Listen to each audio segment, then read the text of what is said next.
The late afternoon sun hung low above the sprawling military base, its heat baking the asphalt roads that led to the guarded entrance. A dark SUV rolled toward the gate, its polished chrome glinting under the fading light. Behind the wheel sat a man in his mid-30s, dressed in civilian clothes, a gold watch flashing on his wrist every time he adjusted the steering wheel. He had an air of self-importance, the kind that came from years of being told yes and never hearing no. His music blared, heavy bass shaking the glass. He didn't bother to turn it down as he approached the checkpoint. To him, it was just another box to tick a barrier to cross before his real business inside the base began. The gate was manned by a single sentry, or rather, to his surprise, a female sentry. She stood tall in her crisp uniform, hair neatly tucked under her cap, her rifle strapped across her chest with effortless familiarity. Her posture was firm but not rigid, and her expression was unreadable. She raised one gloved hand, signaling him to stop. He let out a laugh, not the friendly kind, but the dismissive kind that tripped with condescension. "Seriously?" he muttered, pulling his sunglasses down just enough to peer at her. "They've got girls working the gate now?" The SUV came to a slow halt, engine idling. She didn't react to his remark. Instead, she leaned forward slightly, her tone clear and professional. "Good afternoon, sir. Identification, please." He smirked, dragging out the moment. He fumbled with his wallet as if it were a burden to hand over his credentials. "Sure, sweetheart," he said, sliding his ID out and holding it up lazily. Instead of passing it properly, he let it dangle between two fingers, just out of reach. The guard didn't break eye contact. She didn't bend forward or reach for the ID in a way that would concede control of the exchange. Instead, she said firmly, "Please place the ID on the tray, sir." The man scoffed. "What, you don't want to touch it? Afraid it's got germs?" He chuckled at his own joke, his voice rising above the pulsing bass, still thundering from his speakers. Her face remained steady, eyes sharp as flint. "On the tray, sir, now." Something about the way she said it, calm, steady, but layered with quiet authority, made his smirk falter for a fraction of a second. Still, his ego wasn't about to surrender to someone he didn't take seriously. He leaned back, exaggerating his sigh. "Fine, whatever makes you happy." He dropped the ID onto the metal tray with a loud clink, as though tossing spare change onto a diner counter. She picked it up and studied it carefully, flipping it over, cross-referencing it against her checklist. Her eyes scanned every line, every barcode, every insignia. Her training had drilled into her the importance of vigilance. An improperly cleared visitor wasn't just an inconvenience, it could be a threat. But to the man in the SUV, it was an inconvenience. "Come on, officer," he said impatiently, tapping the steering wheel with his fingers. "It's not like I'm hiding anything. Don't they give you scanners for this, or are we just playing pretend?" Again, she didn't respond to the bait. Her expression didn't change. She was a wall of professionalism against his barrage of arrogance. Finally, she lowered the ID and looked directly at him. "Roll your window all the way down, sir." The man laughed outright this time, leaning back in his seat as though the absurdity of the request deserved mockery. "What for? You can see me just fine. Or is this part of the training video, how to handle the big bad visitor?" She didn't flinch. "Sir, I need to verify the vehicle interior." "Roll the window down." The amusement drained slightly from his face when he realized she wasn't joking. He shook his head in disbelief, muttering, "Unbelievable." Still, he pressed the button and lowered the tinted glass fully. She leaned just enough to look inside. The seats were clean, no weapons in sight, nothing suspicious. But protocol was protocol. Every step mattered, and she wasn't about to skip one just because a visitor thought himself too important. Satisfied, she stepped back. "Pop the trunk, please." That pushed him over the edge. "The trunk? Really? What do you think I've got back there? A tank?" He laughed again, louder this time, as though hoping others nearby would join in and share his amusement. But the soldiers posted further down the line didn't even glance his way. Her voice cut through his laughter, steady and commanding. "Trunk, now." It wasn't loud, but it carried weight. The kind of weight that came from someone who wasn't asking, but ordering. He swallowed the rest of his laugh and leaned forward to press the button. The trunk popped open with a dull click. She walked to the back, inspected it carefully, then returned to the driver's side. She handed him back his ID. "You're clear. Proceed slowly." The man snatched the ID with a mock salute. "Finally. Guess you passed your little test too, huh?" His voice was dripping with sarcasm, but she didn't respond. As the SUV rolled past, he glanced at her in the mirror. She hadn't even looked his way. She was already focused on the next vehicle, already in control of the next encounter. For a brief moment, something stirred inside him, a faint recognition that maybe, just maybe, she was more than he gave her credit for. But arrogance smothered the thought before it could take root. He chuckled again, shaking his head. "A girl at the gate," he muttered to himself, turning up the music. What's this world coming to? He had no idea that this was just the beginning. Because soon, inside the walls of that base, he would learn the truth. The woman he laughed at wasn't just a guard. She wasn't just another uniform at the gate. She was someone who had already commanded men tougher than him, in situations he couldn't even imagine. And before the day was over, she would stand revealed in a way that would silence his laughter forever. The SUV disappeared beyond the gate, music still rattling its tinted windows. But the female guard didn't allow herself the luxury of a sigh. She had long since learned that disrespect was part of the job. To him, she was just a uniform, a convenient target for jokes, irritation, or even open mockery. But to her, the gate wasn't just a checkpoint. It was the first line of defense for everyone inside the base.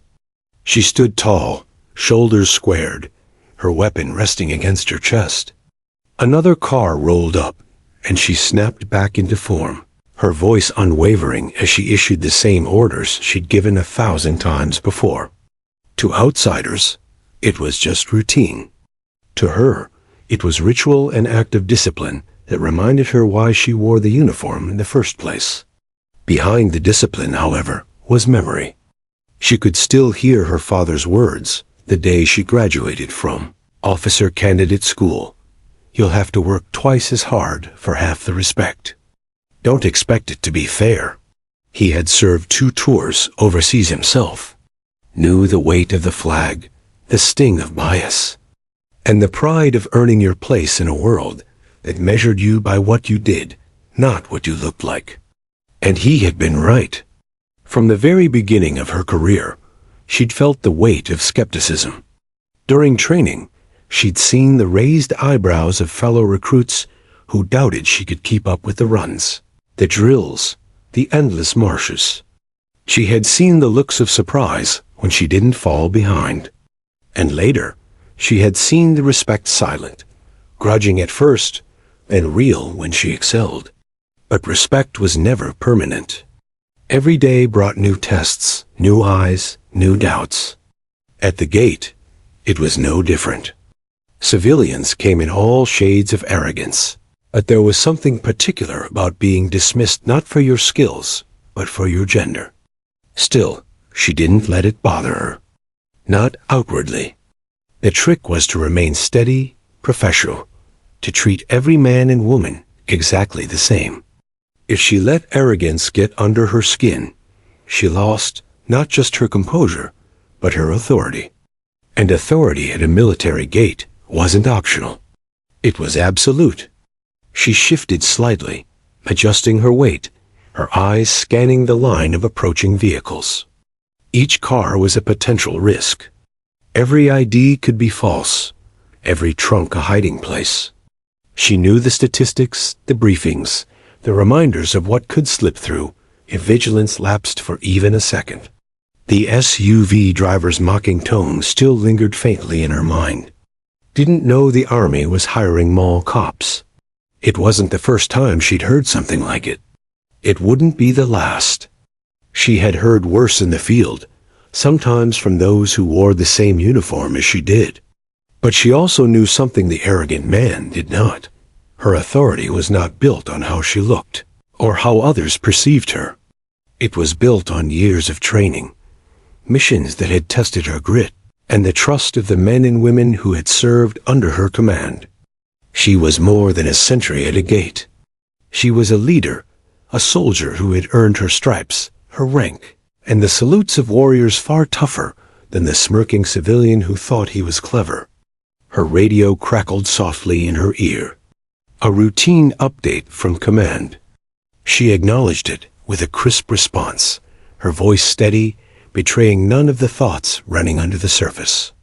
She was a professional, and professionalism meant that she gave the same respect she demanded, whether or not it was returned. The line of cars thinned as the sun dipped lower, painting the horizon in streaks of orange and red. Shadows stretched long across the asphalt, and the air cooled slightly, though the heat of the day still clung to the road. She remained at her post, alert, precise, unwavering. Inside the SUV, the man hadn't given her a second thought. He had laughed, mocked, rolled away, convinced that he had won some invisible exchange. But what he hadn't seen, and what he would soon learn, was that her silence wasn't weakness. It was strength. For every sneer she ignored, there were soldiers who respected her enough to follow her orders without hesitation. For every joke made at her expense, there were lives she had already protected through decisions made under pressure. Her role at the gate was symbolic of something larger, the quiet resilience of those who serve, the steel hidden beneath composure, and the unshakable discipline that kept bases like this one safe. She knew the truth. Laughter fades, mockery dies, but respect, the kind that is earned, lasts. And soon, that truth would be revealed in the most undeniable way possible. Deepening the scene, hours passed, the routine unbroken. But her mind returned, now and then, to the SUV driver. Not with anger. She didn't waste energy on anger, but with curiosity. Men like him always assumed authority, rested in size, in swagger, in volume. They never understood that authority was proven in crisis, in calmness under fire, in the ability to lead when everything went wrong. She thought back to Afghanistan, to the desert heat, to the mission where everything had almost collapsed. Her unit had been ambushed, pinned down in a narrow alleyway. Soldiers twice her size had looked to her, not because she was the loudest, not because she carried the heaviest weapon, but because she had the plan, the clarity, the courage to act when seconds mattered. She had led them out, step by step, calm voice guiding them through chaos. Later, in the debrief, her commanding officer had said quietly, "You kept your head. That's why they followed you." That memory was burned into her bones. Respect wasn't taken. It was given freely when men realized you had their lives in your hands, and you treated those lives as if they mattered more than your own. The gate, compared to that, was nothing. Just another duty. Just another way to serve. But soon, the man who had mocked her would see her for who she was. Not just a guard, not just a uniform, not just the girl at the gate. He would see the major, and when he did, it wouldn't be her words that silenced him. It would be the thunderous respect of those he admired most, the Navy SEALs who would rise to their feet, salute her, and remind him that strength is not defined by appearance, but by honor. The SUV driver had left the gate behind, but the smug grin hadn't left his face. As he cruised deeper into the base, He replayed the exchange in his mind. To him, it was amusing proof of how absurd things had become in the modern military. A female guard at the gate, he thought. What's next? Women leading platoons of Marines? He chuckled to himself, convinced he'd spotted the joke the world refused to acknowledge. To him, strength had always looked one way. Broad shoulders, square jaw, a soldier covered in grit and sweat. He had grown up on Hollywood versions of Warriors Rambo, G.I. Joe, tough men who stormed battlefields with weapons blazing. Those were real soldiers in his mind, not someone who looked like the woman at the gate. She was too small, too composed, too quiet. Quiet didn't look like strength to him. As he drove, he remembered conversations with friends who had echoed his thoughts. Over beers, they'd roll their eyes about the softening of the military. Women in combat? That's just politics, one of them had said. They can't hack it, not like men can. He had nodded in agreement. He believed it because it matched what he wanted to believe, that toughness was something only men carried in their blood. But what he didn't know, what he couldn't imagine, was that history was full of women who had already proven him wrong. From the Revolutionary War, when Deborah Sampson disguised herself as a man to fight, to the thousands of women who nursed soldiers on Civil War battlefields while dodging cannon fire, women had always found their way to the front lines. During World War II, women pilots of the WASP program ferried bombers across the sky, often without weapons, risking just as much as the men. And in more recent wars, women had patrolled streets in Iraq and Afghanistan, rifles slung across their shoulders, facing the same dangers as their male counterparts. He didn't know those stories. Or maybe he had heard them once in passing, but they hadn't fit the narrative he wanted to hold on to. Because doubt was comfortable. It allowed him to laugh at the female guard without questioning himself. It allowed him to roll down his window halfway and believe he was in control. It allowed him to dismiss discipline and professionalism as nothing more than a game. His culture of doubt wasn't unique. It was an inheritance, passed down through generations that measured strength in biceps and booming voices. It was reinforced in workplaces where women had to prove themselves again and again just to be taken seriously. It was echoed in the locker rooms, in television shows, in every corner where stereotypes thrived. And he, without realizing it, carried that inheritance into every encounter. But as he parked his SUV outside the administrative building, he didn't dwell on any of that. He just adjusted his sunglasses, straightened his shirt, and prepared to walk into the base as though he owned the place. Inside the building, however, the air was different. Soldiers moved with purpose, their uniforms crisp, their boots polished, their eyes sharp. Every step, every salute, every glance carried weight. Respect wasn't optional here. It was woven into the very fabric of the environment. The man noticed it, but he didn't understand it. To him, it looked like ceremony, like tradition. He didn't see the deeper layer that respect wasn't given for free. It was earned through sweat, sacrifice, and sometimes blood. He carried his doubt with him like a shield. He believed the military still worked the way he imagined it decades ago. Men leading, women supporting. He didn't realize that the culture had been shifting under his feet for years. As he waited in the lobby, his eyes landed on a bulletin board covered with photographs. Soldiers standing together in the desert, men and women side by side. A caption read, Operation Enduring Freedom minus 2011. In one of the photos, a woman stood at the front, her helmet tucked under her arm, her expression fierce. He frowned, almost annoyed by the image. Propaganda, he thought. They just put her in front for the picture. No way she led those men. It was the culture of doubt speaking again, the voice that whispered in his mind every time he saw something that didn't fit his narrow view. But the truth was different. The truth was that the woman in That photograph had likely faced not only the enemy overseas, but also the same skepticism he carried now. She had likely heard the same doubts, the same dismissals, the same laughter. And yet she had pushed forward, because respect was earned in moments of chaos, not in the comfort of assumptions. The SUV driver leaned back in his chair, checking his phone. He was impatient, bored, convinced the real action was elsewhere. To him, the gate guard was just an annoyance, a story he'd later tell his friends as a joke. He had no idea that in a matter of hours, he'd see her again. And when he did, his culture of doubt would crumble in the face of something undeniable. Because soon, he wouldn't be looking at her as the girl at the gate. He'd be looking at her as the one person in the room who commanded the respect of every Navy SEAL in sight. And in that moment, his doubts wouldn't just be challenged.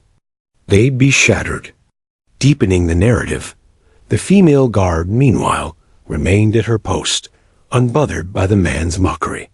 She had seen his kind before, men who arrived with smug grins, certain of their own superiority. She knew they weren't the enemy, not in the traditional sense, but they represented something she had fought against her entire career, the quiet erosion of respect. Her training had taught her that authority wasn't about shouting or forcing compliance. Authority was calm, steady, unyielding. She had passed through fire, literal and figurative, to learn that. Every mission, every drill, every sleepless night had forged her into someone who didn't need to prove herself with noise. She didn't resent men like him anymore. Not really. She almost pitied them, caught in a world that hadn't evolved as fast as the one she served in. And deep down, she knew something he didn't. Doubt has a short shelf life. When faced with truth, real, undeniable truth, it collapses. And soon his would. The SUV came to a slow halt in the lot just outside the administrative building. The man cut the engine, leaned back in his seat, and let the sudden silence wash over him. For the first time that afternoon, the heavy bass stopped rattling the glass, leaving only the hum of distant activity, the cadence of marching boots, the faint shouts of drill instructors, the rhythmic thud of soldiers training in the distance. He stepped out, stretched, and adjusted the sleeves of his button-down shirt. He wanted to look sharp, though not for respect's sake, more to stand apart from the uniform tide moving around him. Civilians on a base often looked out of place, but he didn't want to blend in. He wanted to feel important. From across the lot, a group of Navy SEALs jogged past, their movements perfectly synchronized, sweat glistening under the setting sun. Their packs were heavy, their boots pounded in unison, but none of them faltered. They were carved out of grit and discipline, every step echoing strength. The man's eyes followed them with admiration. Now this was what he imagined when he thought of the military tough men, bodies built like machines, relentless in their endurance. He nodded slightly, almost as though he were part of the scene, as though their toughness reflected on him just for being present. A smirk tugged at his lips when he thought of the guard again. That's the difference, he told himself. These guys are warriors. That girl at the gate? Just a uniform filler. He shook his head at the absurdity of it all. A major, he mocked under his breath, remembering how she had carried herself with such quiet confidence. He couldn't picture her giving orders to men like the SEALs who had just jogged past. In his mind, the image didn't fit. But reality was far more complicated than his narrow imagination allowed. Inside the building, the air was cooler, heavy with the smell of polished floors and faint traces of coffee from the mess nearby. The lobby buzzed with quiet movement soldiers, coming and going, exchanging brief words, their postures straight, their eyes sharp. The man signed in at the front desk, drumming his fingers impatiently as the clerk checked his information. The process was deliberate, methodical. He rolled his eyes. More procedures. More rules. No wonder they put that girl at the gate. This whole place is obsessed with checklists. Finally cleared, he moved down a long corridor lined with framed photographs. They told a story he didn't bother to read. Men and women in uniform, ceremonies, moments of triumph frozen in time. To him, they were decorations, background noise. At the far end of the hallway, a door stood open, leading into a training room. Drawn by the sound of shouted commands, he peeked inside. What he saw impressed him instantly. A group of soldiers were sparring on mats, their movements precise and brutal. Every strike, every hold, every counter was delivered with intensity. The instructors barked corrections, their voices sharp, demanding perfection. The man lingered, fascinated. This was raw, physical combat, the kind of strength he respected. He couldn't take his eyes off it. Now this, he thought, this is what the military is supposed to be about. Sweat, muscle, power. The female guard from the gate flickered in his memory again, and he chuckled quietly. She wouldn't last 5 minutes in there, he muttered to himself. But as he watched, something subtle slipped past his notice. Among the soldiers training on the mat was a young woman. She wasn't as large as the men, but her movements were sharp, controlled, efficient. She matched every strike, every hold, her face set with determination. None of the instructors went easy on her. None of the men did either. She held her own, blow for blow. The man squinted, as though the sight made him uncomfortable. He shifted his weight, muttered something about exceptions, and walked away. Because his world wasn't ready to accept the possibility that strength wasn't a male monopoly. The deeper he went into the base, the more he noticed how precise everything was. Soldiers saluted officers with crisp formality. Doors closed softly but deliberately. Conversations were brief, professional, free of wasted words. It was a culture of discipline, one he admired but didn't fully understand. He found himself in a waiting room near the command offices, tapping his phone impatiently, while others sat quietly, their backs straight even in chairs. A silence hung in the air, not the silence of boredom, but of focus, of people trained to remain composed in stillness. He didn't belong in this silence, but he tried to mask it with the same swagger he carried everywhere. He leaned back, legs stretched out, arms crossed, trying to look comfortable. In truth, he felt slightly uneasy, though he couldn't explain why. A door opened, and a group of SEALs filed out, their uniforms damp with sweat from a training session. Their presence filled the room instantly. Shoulders broad, eyes sharp, every movement confident. The man sat up straighter, instinctively respectful of their aura. He gave them a nod, the kind of nod one gives to men he assumed shared his worldview. They didn't nod back. Instead, they moved with precision, falling into line near the far wall. Their eyes were fixed forward, their postures alert. It was as though they were waiting for someone. The man glanced around, curious. Who's coming? A general? A commander? Someone important. Obviously, if the SEALs are lining up like this. The silence deepened. The SEALs' boots clicked against the floor as they shifted into attention, their faces serious, their bodies rigid. And then he saw her, the same guard from the gate. She entered the room with quiet steps, no theatrics, no demand for attention. But the effect was immediate and undeniable. Every Navy SEAL in the room snapped to attention, salutes sharp, eyes locked forward. The man's heart skipped a beat. His smirk faltered. For the first time since arriving on base, he didn't feel like he was in control. What the hell is going on? He thought, staring in disbelief. He couldn't understand it yet, but he was about to. Deepening the scene as she walked through the room, the SEALs remained frozen in perfect discipline, their respect radiating like a thunderclap of silence. It wasn't casual acknowledgement. It was ritual, reverence, the kind of salute reserved for someone who had earned it in ways few civilians could imagine. The man's mind reeled. This was the same woman he had mocked at the gate, the one he had called a mall cop, the one he had laughed at. And yet here she was, commanding the respect of the toughest warriors on earth, without raising her voice, without flexing a single muscle. For the first time that day, his certainty cracked. And as she paused at the center of the room, the commanding officer's voice rang out, "Major on deck." The words hit the room like a lightning strike. "Major on deck." The command cut through the air with crisp precision, and every Navy SEAL in the room snapped to sharper attention. Boots locked, chins lifted, eyes forward. The sound of discipline and almost electric silence filled the space, as though the walls themselves were standing at attention. The civilian's jaw went slack. His breath caught. For a second, he thought he'd misheard.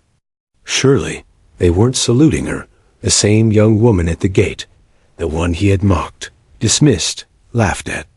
His brain scrambled to make sense of what his eyes were witnessing. But there she stood, no longer simply a guard at the gate, but a figure who radiated a calm, quiet authority that seemed to command the very air around her. She wasn't posturing. She wasn't loud. She didn't need to be. Respect wasn't demanded. It was given to her unconditionally by the toughest warriors in the world. The Major. She returned the salute with effortless grace, her expression composed, her presence unshakable. When she spoke, her voice carried a steady authority that filled the room without rising above normal conversation. "At ease," she said. The SEALs lowered their salutes in perfect unison, shifting into a relaxed but attentive stance. Even at ease, they looked like statues of discipline, alert, ready, and absolutely focused on her. The civilian blinked, his mind spinning. He tried to reconcile the woman before him with the image he had painted in his head. Moments earlier, she had been nothing but a symbol of bureaucracy to him, a mall cop in uniform. Now, she was commanding the respect of elite warriors without a flicker of hesitation. He felt small, smaller than he ever had. The Major moved toward the group, her eyes scanning the SEALs with a look that was both sharp and reassuring, like a commander checking her troops before a mission.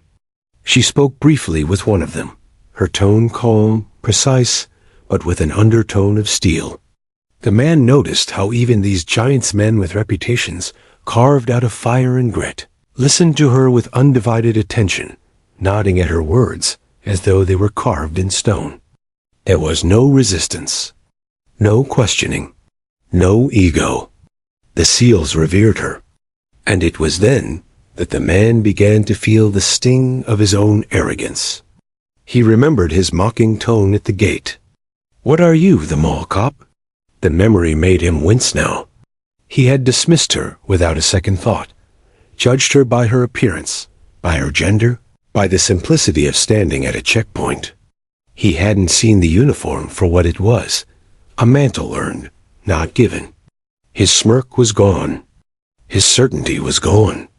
In its place was something unfamiliar to him, shame. The Major, seemingly unaware or perhaps uninterested in his presence, turned her focus back to the SEALs. Her words carried weight, like a commander preparing her men for the battles ahead. She didn't bark. She didn't shout. Her tone was measured, controlled, the kind of leadership that spoke not of authority imposed, but of respect earned.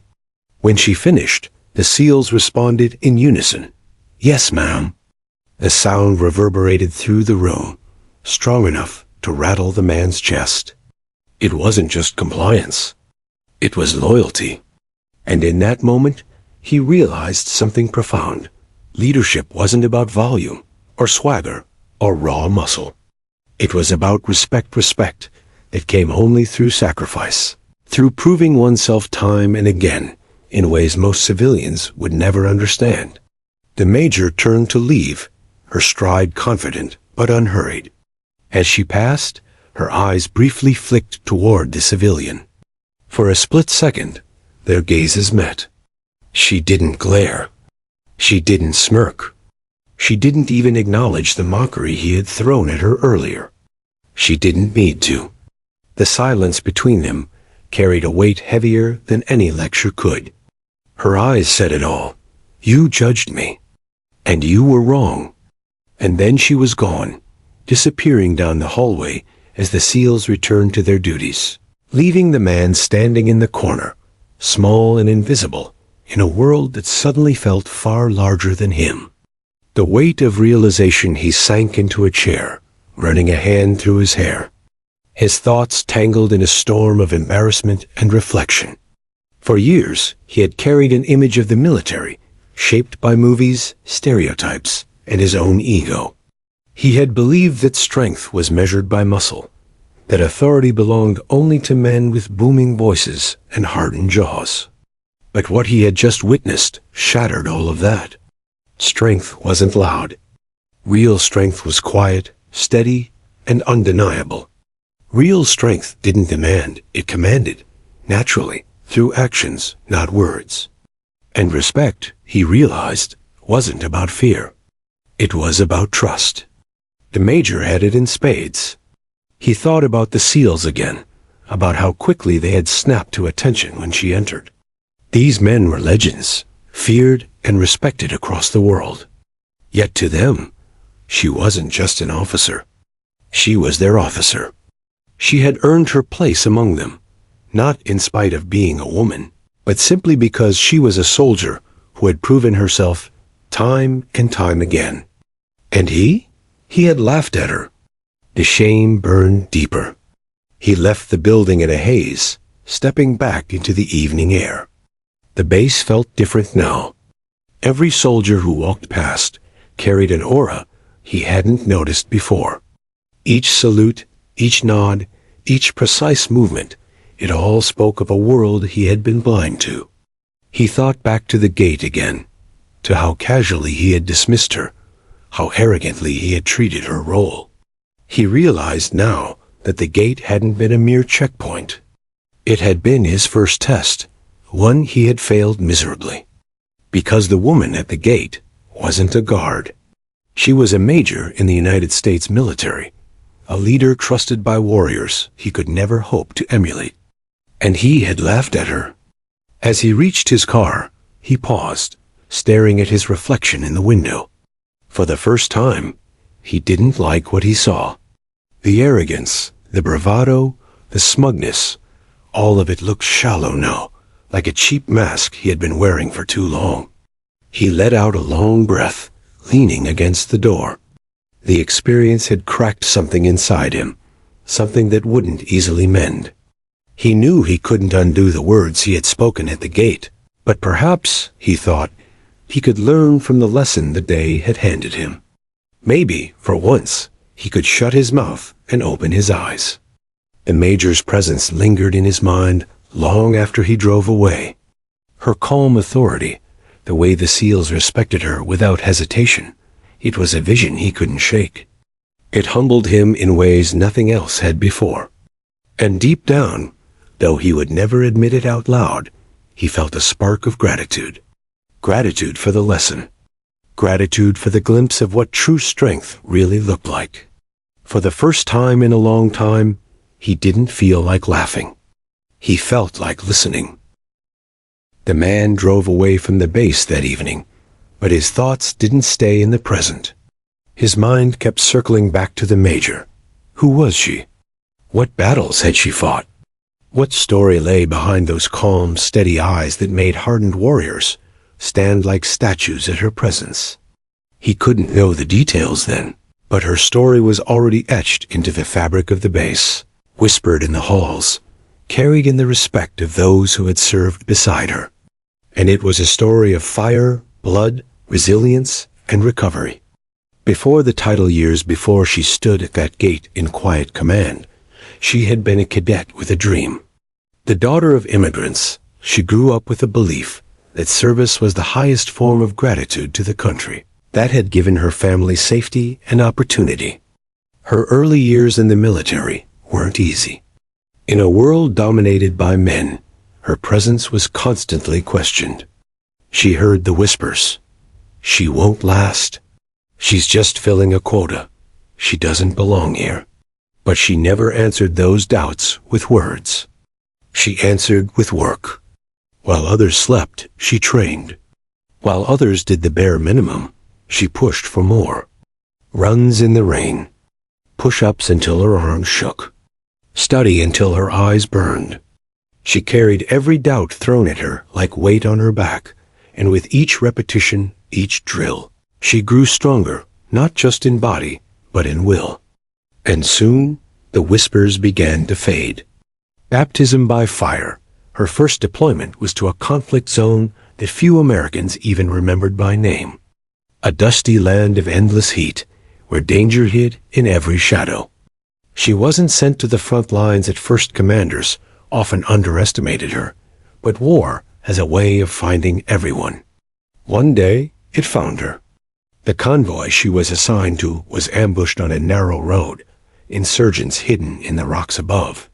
The explosion of the first IED flipped a vehicle, shattering the silence with chaos. Bullets tore through the air, shouts erupted, smoke filled the lungs. Fear clawed at everyone. Even seasoned soldiers felt its grip. But she didn't freeze. Instinct, training, and sheer grit drove her forward. She pulled a wounded comrade from a burning vehicle, dragging him through smoke and gunfire. She radioed for backup with a calmness that steadied the entire unit. Then, when the enemy pressed closer, she picked up her rifle and held the line. By the time reinforcements arrived, several lives had been saved because she refused to let fear dictate her actions. It was the first time her unit truly saw her for what she was, not just another soldier, but a leader. The cost leadership, however, always comes at a cost. On her third deployment, tragedy struck. Her unit was caught in another ambush, far worse than before. This time, she wasn't just pulling one man to safety, she was fighting to keep the entire squad alive. She succeeded in leading most of them out, but not without sacrifice. A blast threw her to the ground, shrapnel tearing into her side and leg. Pain roared through her body, but even then, she refused evacuation until the last of her men were safe. By the time she was airlifted out, her uniform was soaked in blood. The recovery was brutal. Months in a hospital bed, surgeries, endless physical therapy. Doctors doubted she would walk without a limp, let alone return to active duty. But once again, she answered doubt with work. Every painful step in rehab was another battle fought. Every bead of sweat in therapy was another enemy defeated. The pain was relentless, but her will was fiercer. Slowly, against all odds, she clawed her way back, not just to walking, not just to running, but to full active status. And when she returned to her unit, the whispers of doubt were gone for good. In their place was a respect that ran deeper than words. Earning the SEALs' respect in the military is one thing. Respect from the Navy SEALs is another. It was during a joint operation overseas that she first worked alongside them. The mission was high risk, rescuing hostages from a fortified compound. The SEALs were legendary, their reputation almost mythic. She knew they didn't hand out respect easily, and certainly not to outsiders. But that night, she didn't need their respect. She just needed to do her job. When the breach went wrong and enemy fire pinned them down, it was her quick thinking and fearless movement that shifted the tide. She improvised cover with smoke grenades, provided accurate suppressive fire, and coordinated evac routes while under fire. The hostages were rescued. The mission succeeded. And when the dust settled, the SEALs didn't just acknowledge her. They saluted her. From that night on, she was no longer an outsider in their eyes. She was one of them, proven, not by talk, but by courage under fire. The quiet power, by the time she pinned on the rank of major, her reputation was ironclad.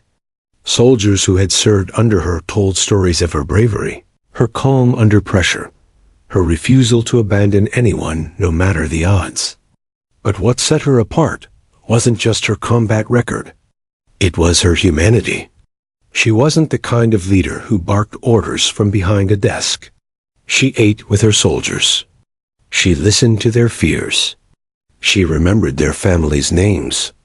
She carried herself with humility, never boasting of her own actions, always shining the spotlight back on her team. And that, more than anything, was why the SEALs and everyone else stood at attention when she entered the room. Because she embodied something rare. Not just authority, not just toughness, but trust. Back at the gate, the memory of her backstory didn't live in files or framed photos. It lived in the quiet respect of every soldier who passed her in the halls. It lived in the way the SEALs stood straighter when she walked by. It lived in the silence that followed the words, "Major on deck." And for the man who had laughed at her, none of this history was visible. But he had seen enough in those few minutes inside the base to understand that she wasn't defined by the post she stood at. The gate hadn't been beneath her. It had been a choice, a rotation, perhaps even a lesson for those who thought they could measure worth by appearances. He realized, with a sting of shame, that he hadn't mocked just a woman at a gate. He had mocked a warrior, a survivor, a leader. And that knowledge weighed on him more heavily than anything else. The recovery of respect, once lost, is hard to regain. He knew he could never undo his laughter, never erase the words he had thrown so carelessly. But maybe, just maybe, the lesson he had learned that day could change him. He had always thought of strength as something loud and visible. But now he understood that true strength was often invisible, quiet endurance. Sacrifices no one saw, battles fought in silence and pain. The Major had lived that truth. And now he carried it with him too, a scar of humility branded deep into his pride. That night, as he lay awake replaying the events of the day, he no longer thought of her as the guard. He thought of her as the Major. And in that moment of reflection, something inside him shifted forever. The wars abroad had tested her body. The struggles at home would test her spirit. For the Major, battlefields were never limited to deserts, mountains, or city ruins. Some of the fiercest fights came in boardrooms, briefing halls, and quiet conversations where respect wasn't measured by bullets dodged, but by biases broken. Even with her medals and deployments, there were still moments when she walked into a room and saw the doubt in men's eyes. Doubt that a woman could command. Doubt that she could understand strategy, logistics, or leadership beyond the front lines. It was subtle sometimes, buried beneath polite smiles. Other times it was blunt, spoken openly, like an uninvited shadow that lingered no matter how brightly she shined. But she had never been one to back down. Whispers in the room. It started early in her promotion to Major. She attended her first high-level planning meeting. A room filled with officers whose resumes were long, but whose combat experience was often far thinner than her own.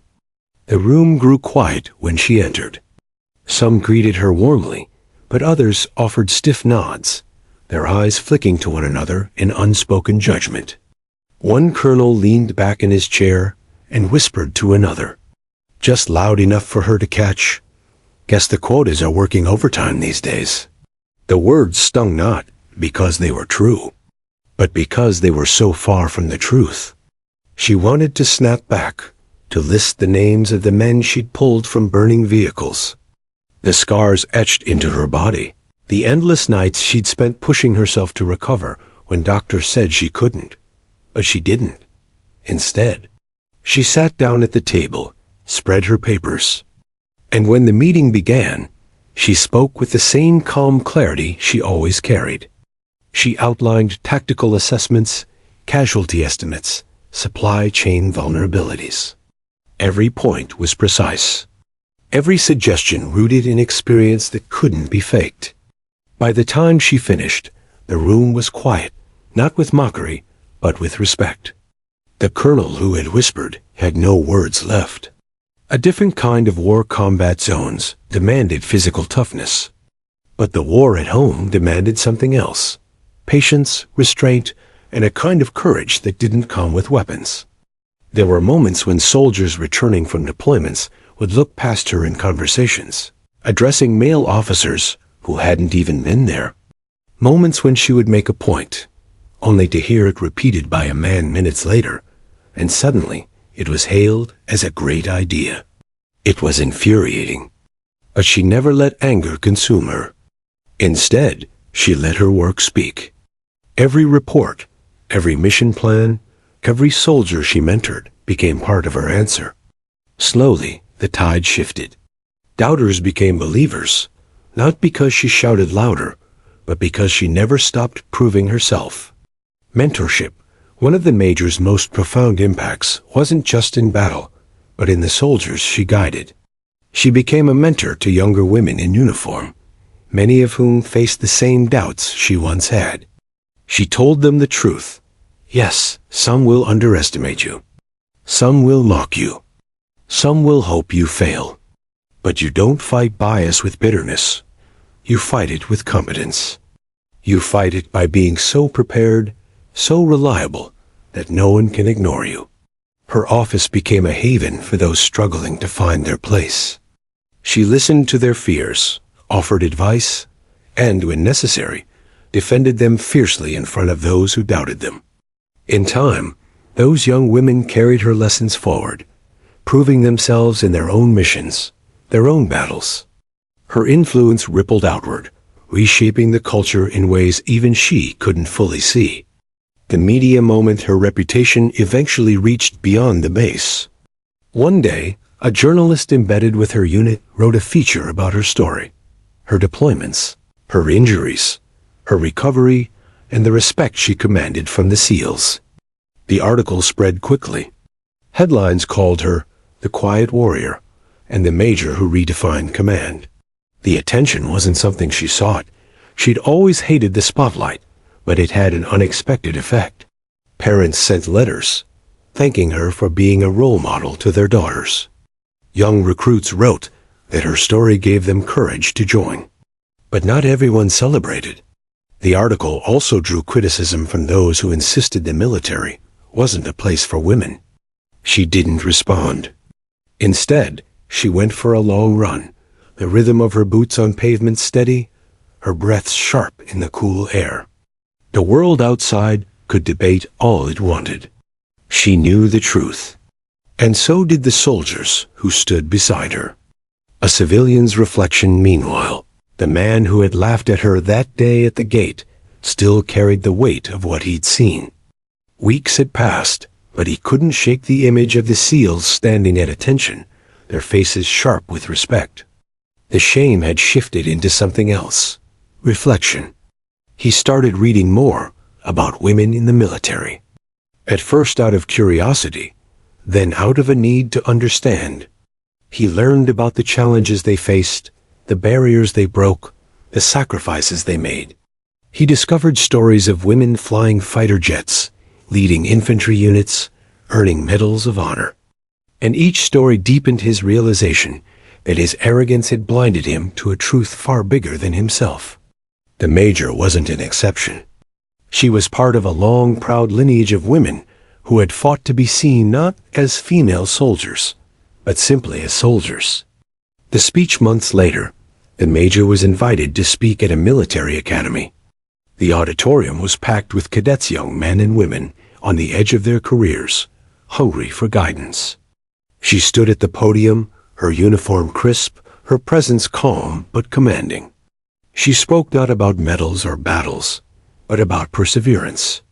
Strength, she said, is not about how loud you are. It's not about how big your muscles are. Strength is about what you carry when no one is watching. It's about standing tall when you're tired, when you're hurt, when the world doubts you. It's about refusing to let fear or bias define your worth. Her words sank deep into the cadets' hearts. Some sat straighter. Some clenched their fists with new determination. Many looked at her with awe, knowing they were witnessing not just an officer, but a leader forged by fire. When she finished, the applause thundered through the hall. The invisible battles, the major story, wasn't a neat arc of triumph. There were still bad days, still scars that ached in the quiet hours. There were moments when she longed for anonymity, when the weight of proving herself felt exhausting. But every time she faltered, she remembered the soldiers she had saved, the ones she had mentored, the lives she had touched. And she remembered the SEALs, the way they had stood at attention without hesitation. Those memories gave her strength to keep going. A world changed the civilian who once mocked her would tell the story for years, always with the same humility. "I laughed at her," he would admit. "I thought she was just a guard. But then the SEALs stood at attention, and I realized she was a major. That day changed me." His story, in its own way, became part of her legacy. A lesson carried forward, not just through soldiers, but through civilians too. Never judge strength by appearances. Because true strength is often quiet, and sometimes it wears a smile as it stands at a gate. The base was quieter now, the late afternoon sun casting long shadows over the asphalt, the hum of activity fading as soldiers prepared to leave for the evening. But the weight of the day and the weight of the lessons learned lingered in the minds of those who had been present. For the major, it was just another day. The quiet power of routine, the rhythm of duty, and the trust of her soldiers remained the constants of her life. Yet beneath the calm exterior, she knew the truth. Leadership was never truly about her. It was about the lives she protected, the soldiers she inspired, and the culture she helped shape. The civilian's transformation. The man who had once laughed at her at the gate had returned to his world outside the base. But he was changed. He carried the memory of that day like a scar, a reminder of humility, and the lessons earned too late to apologize for. He spoke differently now, no longer mocking those who served, no longer assuming that strength could be measured by appearances. Friends and colleagues noticed the change. In conversations, he would speak quietly, but with conviction. She commanded respect without raising her voice. I realized I had been wrong about everything I thought I knew. It was a small change, in the grand scheme of things, but in his world, it was monumental. That single encounter had challenged decades of assumptions, a lesson he would carry for life. The legacy of action for the major. Legacy wasn't measured in headlines, medals, or speeches. It was measured in the quiet moments where her influence rippled outward.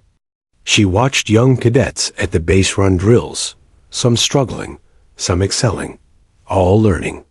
She saw the women she had mentored, now taking command positions, their eyes bright with determination. She saw men who had once doubted her standing tall, following her lead without hesitation.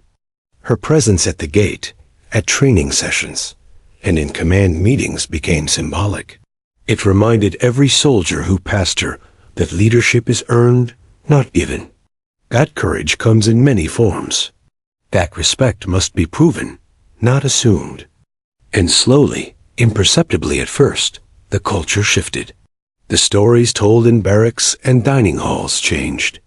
No longer was it unusual to see a female officer commanding a platoon, leading a mission, or earning the loyalty of elite forces.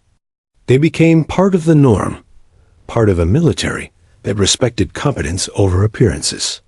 A power of quiet influence the major often reflected on her own journey.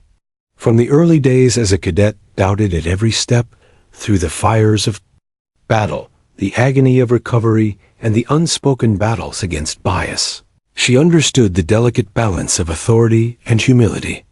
Her power didn't lie in intimidation. It didn't lie in raising her voice or demanding submission.